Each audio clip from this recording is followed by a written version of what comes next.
Christina, congrats on the new book. Welcome to the show. Thanks for being with us. Thanks so much for having me. It's my first time on, so I'm excited to be here. Good. Well, I want to get into your book because it's fascinating. I don't think people fully appreciate that, the critical and key role you played at Mar-a-Lago when the FBI raided it.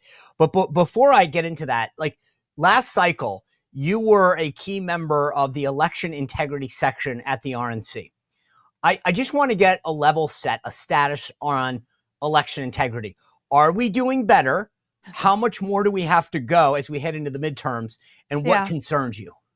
Well, we're doing better in the sense that we're not playing by COVID rules anymore. I think 2020 was just the perfect storm of everything that could go wrong. And we don't have those factors happening right now. So for that, we're already 100 times better than we were from 2020. And I really think that was the difference in 2024 was we weren't playing by COVID rules. We still have a ways to go. There's still voter roll issues. There's still transparency issues. But I think as long as there are elections, there's going to be people trying to cheat on both sides, or maybe we don't call it cheat. Maybe we just say, help their side a little bit. So I don't think we're ever going to get to the point where we don't have to be vigilant about it, but we're not quite where I'd like us to be yet, but we are better. And are we, to your point about being vigilant, I agree with you. I feel like you take your eye off the ball. And so are the right people keeping their eye on the ball? Yes, we could help them more. Quite honestly, I think the right people are the grassroots. I mean, the way elections are supposed to be run is community efforts. You go vote in your neighbor's garage and they're counted at the precinct level and then the precinct reports them up. I mean, that's the way it's supposed to happen. And since 2020, we are seeing a resurgence of people getting involved at the precinct level. But the way that we clean up the mess, which there still is a mess, but the way we clean it up is by having local people who actually live and work in the communities where you're voting being part of that process. And we have seen a huge swell of that. So we're moving in the right direction. We've got a lot of work to do, but we are going in the right direction. Is there a state or a precinct or somewhere that you can point to and you go, these guys do it right?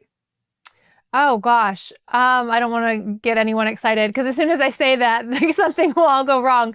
But, Well, for example, I have always believed and understood that Florida does elections well. Yeah. In terms of keeping their voter, they can count in one night.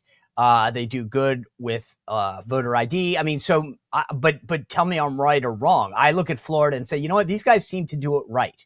Yeah, I think that's fair. And I think they have also had a big push for more transparency in recent years, which has made it better. So yeah, I would say I think Florida's doing a great job.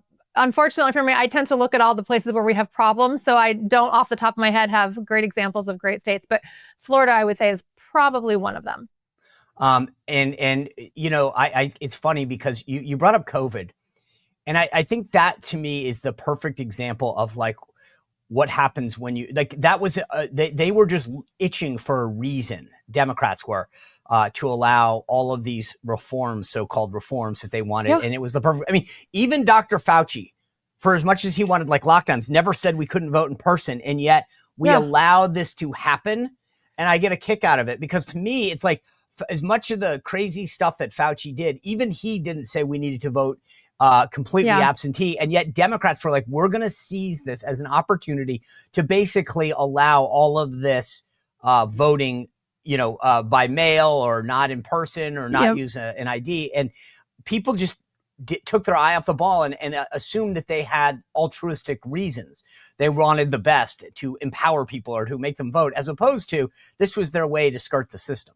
You're 100% right. In my first book that I wrote on this topic, the way I always liked to summarize it was Democrats cheated, but Republicans covered it up. This was 100% Republicans allowed this to happen and then didn't want to get blamed for it. So then they covered it up. Republicans have a majority of state houses, governors, attorneys general. We now have the White House, the Senate, the Supreme Court. This is a Republican problem, and Republicans are the ones that are positioned well to handle it. And so if we don't fix it or aren't seeing the results that we want, it's because of Republicans. To that point, when you talk to people, and I mean not just randos, but when you've had these positions and you said, hey, here's an issue, here's how we can fix it. Do you find that Republican leaders are lazy? or are they scared to take on the system? Like, what, to me, so much of it is, as President Trump says all the time on so many of his policies, common sense. And yet I go, why aren't we having these fights? Why aren't we taking them on? Because it's the right thing to do. Yeah, you're exactly right. I think, I can't guess what everyone's motivations are. And certainly I've talked to several different Republican leaders who probably all have different motivations for what they want to do or why they don't want to do something. But I certainly think that the flaws in the system work to the advantage of some Republicans, and they just don't want to change it. What do you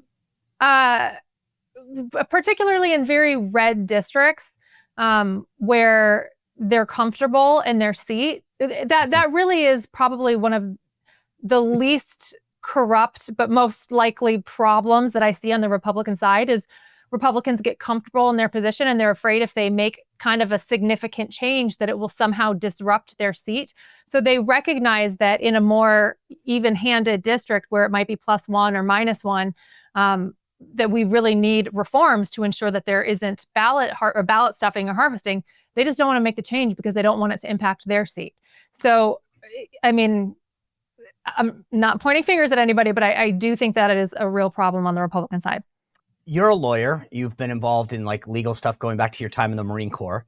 So I want to ask you this question because there was a chart that came out that a friend of mine, Bruce Melman, puts out these charts on a Substack newsletter that he writes on Sundays called 6 Charts. Shout out to Bruce. But one of them caught my eye that I wanted to ask you about because you were coming on. It says tracking the lawsuits against Donald Trump's executive actions. And it's insane. Agency cuts, birthright citizenship, DEI, DOJ, education, elections, funding of federal funding, immigration, public data, tariffs, transgender rights, other. Like, it's almost like whatever he does, the answer is sue him. And I can't believe how litigious. I mean, not that loss. I mean, obviously, I'm not saying that you can't sue people, but it's unbelievable how they've literally just weaponized the system for all the talk about, when Trump uses the legal system, he's horrible. When they use it against him, it's saving the Constitution. Yeah. And it comes down to the fact that this time in his second term, we're all aware that these career bureaucrats that have burrowed into the agencies are a problem. And when they expose themselves by trying to buck the agenda, they're removed quickly without anybody even batting an eye. That didn't happen in the first term. I'm sure you remember quite well. There were a lot of kind of stonewalls within the agencies. Well, we don't have that now. And so the only way that the left really has to stop what the president is doing is through the courts, because they do still have a lot of very liberal judges throughout these districts that are willing to make these kind of ridiculous rulings that impact the entire country, despite it being one small district. So I think it just comes down to the fact that they no longer have the Department of Justice. They don't have, all of these federal agencies that during his first term, they controlled and were able to kind of minimize his influence on them. That's not happening this time around. And so the only weapon they really have to use against Donald Trump right now are the courts. And boy, are they using it. They are. It's one of the things that as a non-lawyer, I've tried to figure out, like, for example, on the trade cases, and maybe this is too wonky, but I can't tell if they're saying, like, so there's all these different tools that the president has, right? So he used emergency action as the basis to implement the tariffs. What the court seems to have said is, hey, wrong tool.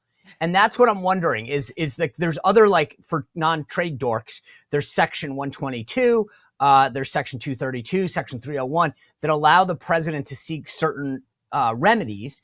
Right. But so is the question, and maybe again, if this is too wonky, but is the question that he does have the right, but he maybe is using the wrong tool in the toolbox, legally speaking?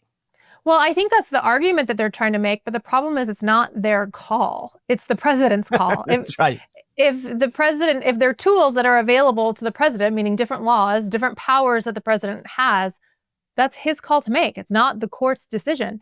And we're seeing the courts really infringe on that right to the point where now the president basically has to go to some local district judge and say, hey, am I allowed to do this? I mean, that's crazy. It's crazy that these judges are trying to say, oh, well, let the president do this, but not that.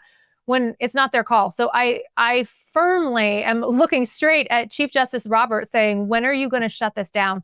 Because it's really impeding the ability of the Trump administration to do what the American people elected him to do. These are all things we wanted. These are all things he campaigned on and said, if you get me in office, I'm going to do these things.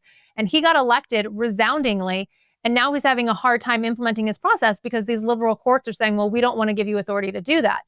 So I think Chief Justice Roberts, I think the Supreme Court already could have, but for whatever reason, they're dragging their feet, just needs to come down with a very strong ruling that's broad enough to cover a variety of issues and just shut the whole thing down. But they haven't done it yet.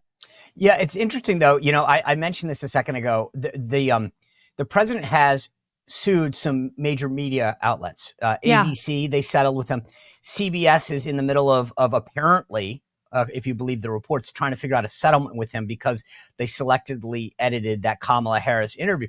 And the thing that I find fascinating, Christina, is when they sue Donald Trump, when they use Lawfare to go after him, that's good. That's great. That's amazing. Right. When Donald Trump uses the same tools to right wrongs, right? Let's face it, this isn't about I don't like an interview with Kamala Harris.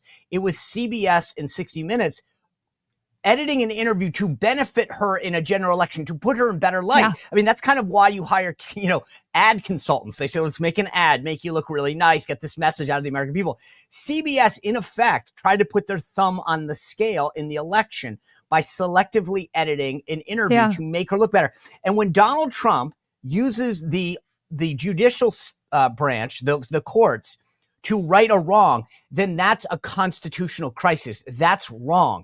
And I find it fascinating how one way they look at it is it's a good thing, they're holding him accountable. But when he uses the same court system to seek justice for him and wrongs against him, well, that's a bad thing.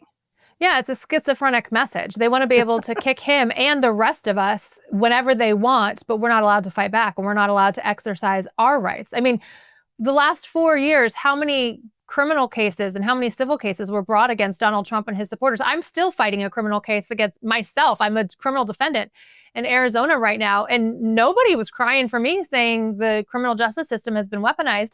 But now that they're all scared that, oops, maybe we actually did something wrong, and oops, maybe we could get indicted or prosecuted. Now suddenly everyone's going, well, we don't want to weaponize the justice system.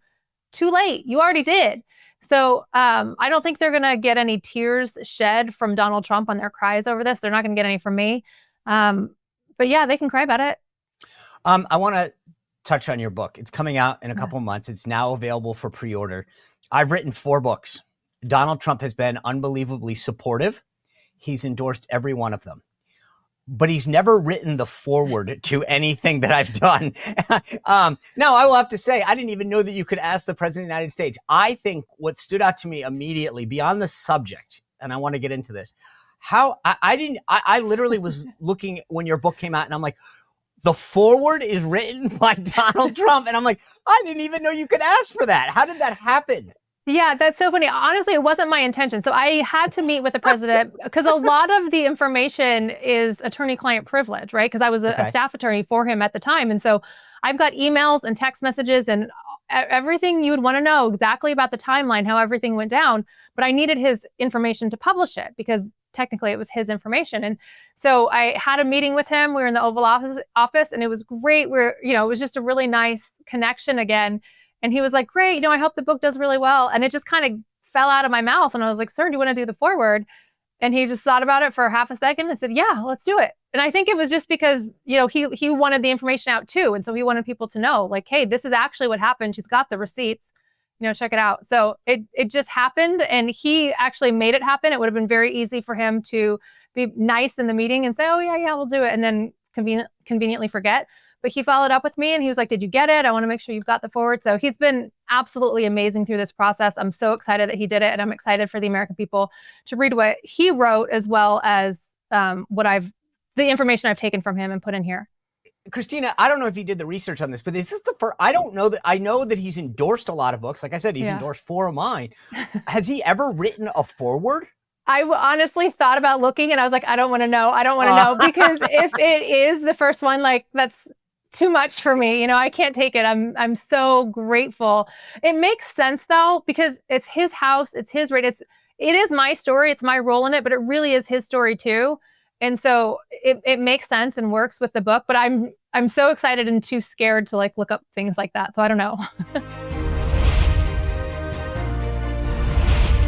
Well, if you enjoyed this content, make sure to like this video, subscribe, and click the notification bell to get more.